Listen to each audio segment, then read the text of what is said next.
Olá! Um relatório do Conselho Nacional de Justiça apontou superlotação de Pedrinhas, o principal presídio de São Luís, capital do Maranhão, ação de facções criminosas e violação de direitos humanos no local. 62 presos foram mortos na unidade, há vídeos mostrando presos sendo mortos e decapitados. E há denúncias de que mulheres de presos seriam estupradas dentro do presídio. Nos últimos dias, a barbárie do presídio de Pedrinha chegou às ruas com ataques a ônibus e delegacias. Uma criança morreu dias depois de ter 95% do corpo queimado por um dos criminosos que aterrorizam a cidade. Para conversar com a gente sobre o assunto, eu vou conversar com Camila Nunes Dias, que é socióloga do Núcleo de Estudos da Violência da USP, São Paulo, e também professora da Universidade Federal do ABC. Obrigada, Camila, por aceitar o convite para conversar com a gente. Camila, o que a gente vê no Maranhão lembra-se muito do que São Paulo viveu em 2006 com aqueles ataques do PCC. Há semelhanças nos dois casos ou são coisas diferentes? São coisas diferentes. Boa tarde, Rita. Agradeço o convite. Então, há semelhanças, mas são coisas, eu entendo que são diferentes, né?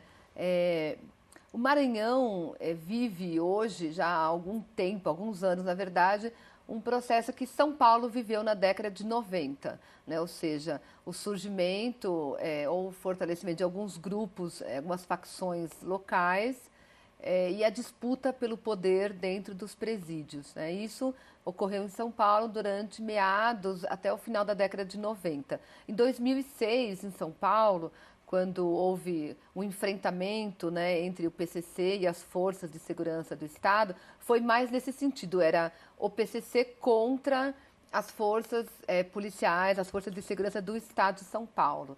No Maranhão, me parece que é um pouco diferente. Há uma briga, uma disputa por poder dentro das prisões, houve uma tentativa de uma intervenção do Estado ali, né, com a polícia militar agindo dentro dos presídios, e o que ocorreu fora com os ataques a ônibus foi uma resposta a isso. Então tem essa semelhança, né? Uma ocorrência que dentro da prisão acabar provocando efeitos fora das prisões. Isso tem essa semelhança entre esses dois eventos, mas a motivação e as disputas que estão em torno, né, desses acontecimentos, eu entendo que elas são de natureza diferente. Agora, por que o governo não consegue coibir a violência dentro dos presídios? Isso não acontece, claro, só no Maranhão, né? Isso a gente vê em todo o sistema prisional brasileiro. Como é que os governos perderam o controle? Porque no Brasil, nós vivemos um processo de intensificação do encarceramento nas últimas décadas, né? A população carcerária do Brasil tem aumentado de forma vertiginosa, só que não há qualquer preocupação dos governos estaduais em preservar alguma qualidade no cumprimento da pena de prisão. Então, coloca essas pessoas dentro das prisões e deixa-as lá de qualquer jeito, né? Sem se preocupar em garantir uma dignidade mínima, e aí não é privilégio, são direitos básicos dos presos no cumprimento da pena de prisão. Isso não está na agenda de nenhum governo estadual, ninguém se preocupa com isso, né? Então, você tem um aumento da população carcerária que gera superlotação dos estabelecimentos prisionais, com condições precárias, né, de instalações físicas, alimentação muitas vezes muito deficiente, condições aviltantes de cumprimento da pena, e a violência entre os presos é apenas um efeito disso tudo. Eu acho que a violência dos presos, ela é o efeito da violência do próprio Estado, na maneira como trata, né, na maneira como impõe o cumprimento da pena de prisão a essa população. Essas facções criminosas que são em conflito no Maranhão, elas têm alguma relação com facções criminosas de outros estados, como o PCC aqui em São Paulo, por exemplo? O PCC já há vários anos, né, eu penso que ele está num processo de nacionalização, ou pelo menos de tentativa, né, de ampliar a sua atuação para outros estados. Então, eu acho que esses conflitos que ocorrem no Maranhão hoje é um efeito desse processo, né? Então, é uma tentativa de expansão, quer dizer, pelo menos desde 2009, que já tem alguma notícia da presença do PCC no Maranhão, o envolvimento de pessoas ligadas ao PCC em roubos, enfim, a bancos, outros tipos de roubo, e dentro do sistema carcerário. Então, você já tem há alguns anos notícias, né, dessa presença, e nesse processo de nacionalização do PCC, cada estado vai ter uma configuração diferenciada. Então, em alguns estados, eles como que fundam digamos, uma célula própria com o nome PCC mesmo ali no estado. Em outros, eles se aliam a grupos locais, né? Enfim, e fortalecem e atuam em conjunto com esses grupos locais. Em outros, há uma espécie de franquia, né? Com o surgimento de primeiros comandos locais, né? Então, no caso, o primeiro comando do Maranhão, como há outros em outros estados. Então, no Maranhão, as facções criminosas que estão brigando, uma delas tem ligação com o PCC. Sim. Como é que ela chama? Sim. Primeiro comando do Maranhão, né, me parece, pelo que estou acompanhando assim, de longe, né, esse processo, pelo que eu li, chama-se primeiro comando do Maranhão. Tem essa vinculação com o PCC. E ontem, a governadora do Maranhão, Rosiana Sarney, ela fez um pronunciamento para falar sobre essa onda de violência no estado. Acompanhe. Quero externar a minha dor pela morte da menina Ana Clara e transmitir a minha solidariedade aos seus familiares, em especial à sua mãe e à irmãzinha de 1 ano, feridas no mesmo ataque criminoso. Sou mulher, mãe e avó. Imagino o sentimento e a dor e a aflição que passa essa família, seus parentes e amigos. Estou revoltada e repudio de forma veemente essas ocorrências comandadas de dentro dos presídios e seus desdobramentos registrados na noite da última sexta-feira. A violência dos covardes e a selvageria de seus atos exigem de todos nós uma resposta à altura, imediata, dentro dos ditames da lei. Em menos de 36 horas, a polícia prendeu os autores e identificou os mandantes desses atentados, que estão sendo responsabilizados com rigor. Já encaminhei à Procuradoria-Geral da República as informações sobre o sistema carcerário do Estado. No relatório estão detalhados o trabalho realizado e o plano de investimento de mais de 130 milhões de reais na construção de novos presídios, equipamentos, melhoria e manutenção das unidades existentes. Reafirmo a minha determinação em combater o crime e o tráfico de drogas. Não seremos subjugados e nem nos deixaremos amedrontar por criminosos. Não fugirei à minha responsabilidade. Peço ao povo maranhense que não dê ouvidos a essa rede de boatos que tenta tumultuar o dia a dia do cidadão. Da parte do governo, não faltarão força e determinação para enfrentar os criminosos e manter a paz e a tranquilidade. Aqui no estúdio com a gente, a socióloga Camila Nunes Dias, que é do Núcleo de Estudos de Violência da USP. Professora, assistiu um pronunciamento como esse da governadora Rosiane, me dá a impressão de que é uma coisa fora de controle. O presídio está sob responsabilidade do Estado e ela fala que não vai permitir que haja violência. É como se estivesse falando de um lugar que não tivesse sob a batuta do Estado. Não é essa impressão que se dá? É como se estivesse falando de uma coisa que não tem nada a ver com as políticas públicas ou a falta de políticas públicas do governo dela, dos seus antecessores, enfim, da vigência desse domínio, né, de uma família sobre um local há décadas e décadas. É como se fosse uma geração espontânea. Sim, é como se ela fala da covardia dos criminosos, que não vai tolerar. Essa covardia dos criminosos, ela é um efeito da covardia dos próprios governantes ao deixar o presídio, falando especificamente nesse caso, com a falta de controle que nós vimos com essa violência extremada, né?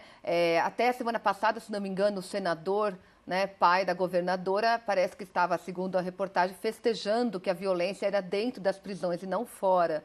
Então, na verdade, esse pronunciamento ele vem no momento em que o governo é colocado contra a parede, apenas porque a violência ultrapassou os muros das prisões. Como se dentro da prisão fosse permitido. Sim, como se enquanto estivesse ali dentro, como já vem há décadas e décadas e décadas ocorrendo, né, e essa violência mais explícita, há alguns anos vem aparecendo no Maranhão.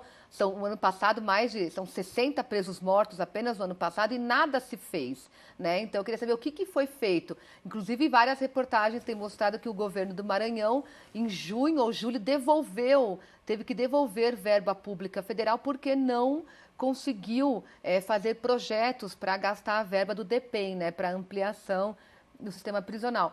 Então, esse é um discurso, claro que querendo se eximir de responsabilidades diante de algumas pressões que vem sendo feitas sobre o governo agora e que é até difícil comentar um pronunciamento como esse, é difícil até comentar realmente, porque é absolutamente... surreal.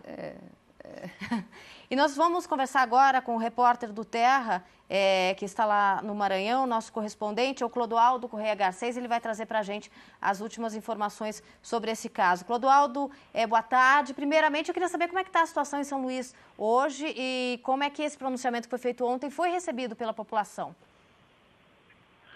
Boa tarde à socióloga Camila aí no estúdio. Hoje é um dia chuvoso aqui, até o céu amanheceu nublado aqui em São Luís, o dia hoje praticamente tudo chuvoso. A cidade ainda vive um clima de muita tensão.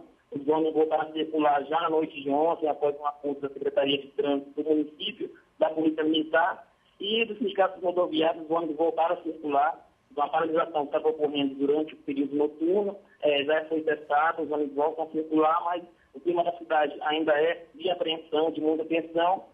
E não pegou bem a declaração da governadora Rosiana Sarney, inclusive por o judiciário do Maranhão, que não gostou nada da governadora ter colocado, de certa forma, a culpa no judiciário para essa questão da violência, que o atraso no julgamento do processo poderia ser o resultado dessa questão da violência no Maranhão. E a população em geral também não convenceu nada a declaração dada pela governadora Rosiana Sarney. Hoje, nós tivemos mais uma prisão, mais uma pessoa que provavelmente estaria ligado a essa facção criminosa dos atentados da última sexta-feira.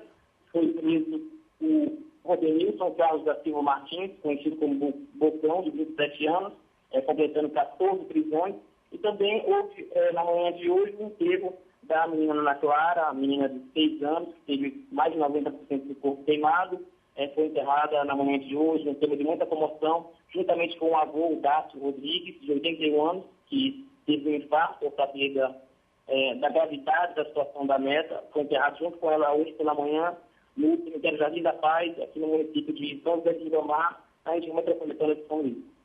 Ô Clodoaldo, já se sabe quando esses presos que estão em Pedrinhas, que são líderes dessas facções criminosas, quando eles serão transferidos, né? Já que a governadora aceitou transferir esses presos para presídios federais de segurança máxima, já se sabe quando que vai ser feita essa transferência? Olha, o governo não decidiu uma data. Hoje pela manhã, a delegada-geral da Polícia Civil do Maranhão, a Cristina Rezende, falou em uma entrevista a uma televisão local que será ainda essa semana, ainda não disse a data, mas ela garantiu que ainda essa semana serão transferidos 25 líderes de facções para a delegacia das prisões federais. O Clodoaldo, e um policial militar também foi morto recentemente, né? O secretário de Segurança Pública chegou a afirmar que não havia nenhuma relação com esses ataques. Já se sabe se a morte desse policial militar tem relação com esses ataques que foram feitos à população de São Luís?